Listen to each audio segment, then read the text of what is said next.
after exposing the spiritual mafia, the evil powers with whom we wrestle in verse 12, Paul states in Ephesians 6 verse 13, "For this reason take up the full armor of God, so that you may be able to resist in the evil day, and having prepared everything to take your stand." So for this reason, and what reason is that? The reason is because our struggle is not against flesh and blood.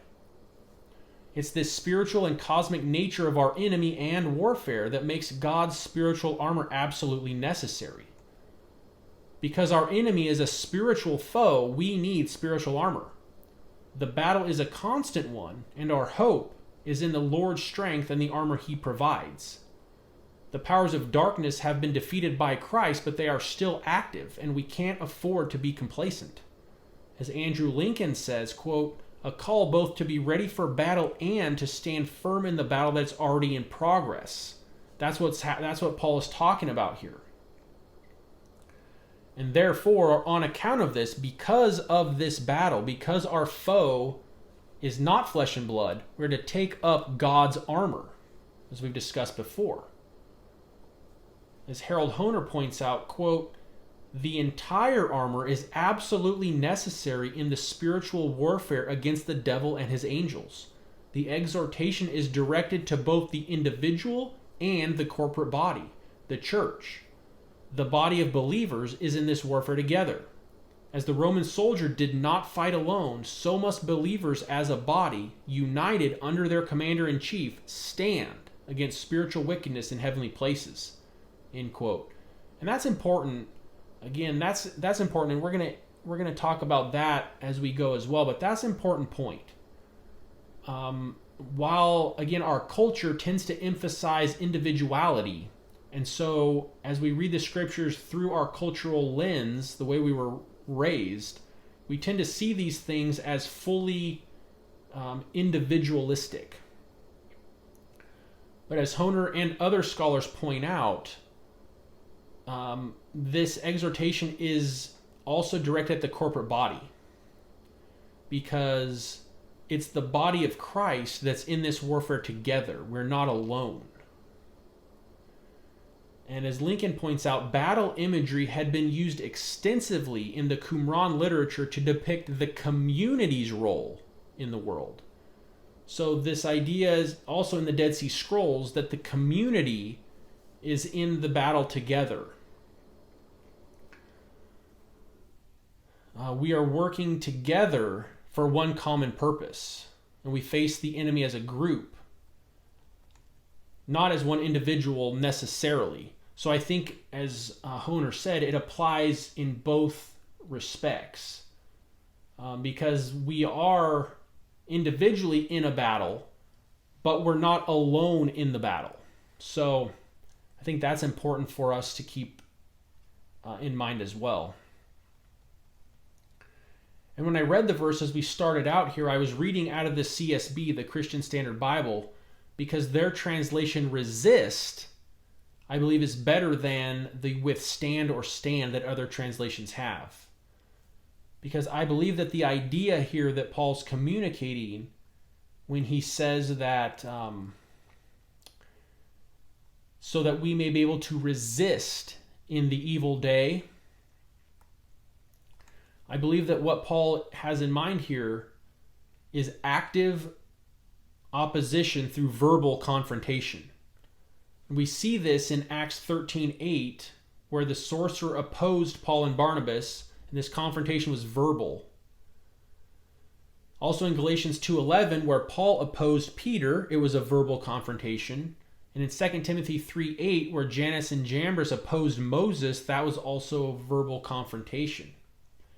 So this Greek term here that the CSB, I believe, correctly translates resist, this term conveys the idea of active verbal opposition. We're going to talk more about this idea of active verbal opposition as we go through the study, because it's going to come up as we go through the individual pieces of the armor as well. So Paul also mentions the evil day, so that you may be able to resist, as he said. in the evil day. And scholars debate the meaning of what does Paul mean by the evil day. And there are three main views here. One view is that the specific times when the battle is much more intense, the struggle is much deeper, and the attack of the powers of darkness is much stronger and more deceptive, is what Paul means by the evil day. That's one view. Another view is that what Paul has in view here is the whole present age we're living in. And the other main view is that some scholars link it with the day of the Lord, the great eschatological battle. Now, I think the command to put on the armor and stand is directed at all believers throughout all generations until the Lord returns. So to only apply it to the time right before the end, to say what this means is the day of the Lord, if that was all it means, and I don't think that's what it means, but if that's what it meant, then I think it would strip the meaning, availability, and power for not only the readers of Paul's day, but also for all believers who aren't living right before the end of the eschaton. It's like, what would the point of this be for anybody who isn't living right at the period of the day of the Lord? It wouldn't have any meaning if that's all that's meant by the evil day. And so I definitely don't think that that's only what it means. But I do think that Clinton Arnold makes a good point here when he says that there's an element of truth to each of the views. Because I think that we need to understand it in a very broad sense, which would incorporate basically all of these views as to, that's what it means, and it's applicable in those periods of time.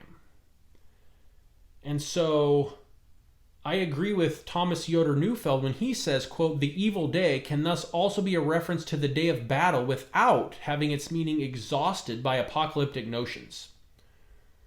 So no matter when you're living, unless you're living when Christ is on the earth reigning in Jerusalem, if you're living in any other period of history, you're living in the evil day. And so the armor and call to stand applies to you. And I think that to me seems, just obvious that it needs to be applied that way. So, again, the reference is to the day of battle in which we find ourselves throughout our lives. It's constant because we live in these days. As Paul said before in Ephesians 5:16, he already said that we're living in the evil days, or the days are evil. And Andrew Lincoln points this out when he says, quote, "The call to put on the armor of God and the orientation of the battle are present. The two perspectives of present and future overlap. The readers are to realize they are already in the evil days, and that these will culminate in a climactic evil day when resistance will be especially necessary. The armor is the only thing that enables believers to prevail both now and when the final day arrives," end quote. So, I don't know, we could have, just skipped that entire section and just not even talked about it, and I could have just said, this is talking to us, because clearly it is. But if anybody picks up some of these academic material and runs into this idea where some of the guys are talking about, well, this is talking about the day of the Lord and, the eschatological, the end times, I wanted to address it, that it just doesn't make sense to say that all that's being talked about here is the last day. And most of the scholars don't think that. So I have one more quote about this from the scholars, and it's Clinton Arnold, and he says, quote, "Paul is convinced that believers live in the present evil age, and this age is characterized by demonic activity and filled with various forms of evil. The difficulties of the present age will only intensify as the coming of the Lord draws close. The final resolution will come only when God intervenes." There's an interesting verse in Jeremiah. It's Jeremiah 16:19, and it says, Yahweh, you are my strength and fortress, my refuge in the day of trouble. So that's interesting because Jeremiah, that's very similar to what Paul says. Paul says the evil day, and Jeremiah says the day of trouble. Those are very similar terms. And Jeremiah applies that to himself when he says, Yahweh, you are my strength and fortress, my refuge in the day of trouble. So Jeremiah identified himself as living in this day of trouble or this evil day. And so I think that's the same idea that Paul has when the evil day, again, is intended to be broadly applied to our lives here on earth as we are involved in this spiritual battle, this spiritual warfare. So this verse concludes with the phrase, and having done all to stand. And believers are exhorted to stand because they are armed. And Clayton Arnold says, preparation for the battle does not take place once it begins, but well in advance. Paul indicates that a significant investment of time and effort is expended in becoming well prepared for the inevitable attacks. So again, that quote by Arnold emphasizes the role that we as believers play in this preparation. It's not a passive thing that we're doing. We have to engage in the process of equipping ourselves with what God has provided. As Marcus Barth points out, the term taking up is sometimes a technical military term. It describes the last preparation and final step necessary before the actual battle begins. And Honer says believers can stand defensively against the satanic hosts because they have made all the necessary preparations. So, again, just what these guys are pointing out is that soldiers prepare for battle before the battle. But since we are born into the battle, we need to prepare now. And it requires discipline. Again, we have a part to play. Spiritual discipline is necessary, as is knowing our Lord and what He has provided for us. And having done all to stand.